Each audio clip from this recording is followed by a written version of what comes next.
একদমই রক্তবীজ মানে লাল আমরা জানি, তাই সবাই আজকে থিম ওয়াইজ রেড পড়েছে।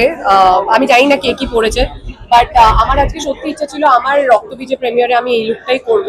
এটার কোনো বিশেষ কারণ নেই, বাট আমার মনে হয়েছে যে আমি এই লুকটা করবো, তাই আমি করে এসেছি।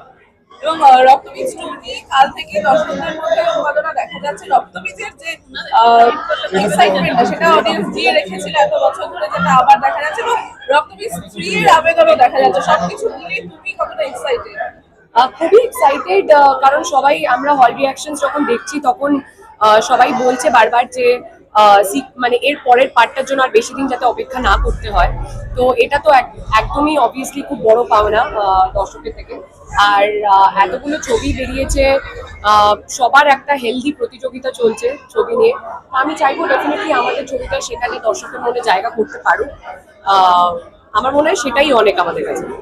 আর বাকি তিনটা সিনেমা দেখার তোমার কি কোনো প্ল্যান হ্যাঁ, রয়েছে? এটা জিজ্ঞাসা না প্লিজ, আমি ডেফিনেটলি দেখবো।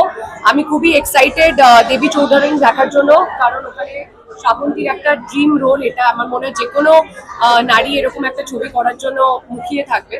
আর আমি definitely I am looking forward to Raghu ডাকাত অ্যাজ ওয়েল, কারণ আমার গানগুলো খুব ভালো লেগেছে। আর এই তো আমাদের সবার ফেভারিট, সো ডেফিনেটলি সবকটা ছবি এখনো দেখিনি, আমার দেখাই হয়নি। তোমরা ছাড়লে আমি দেখা করতে যাবো। Thank you.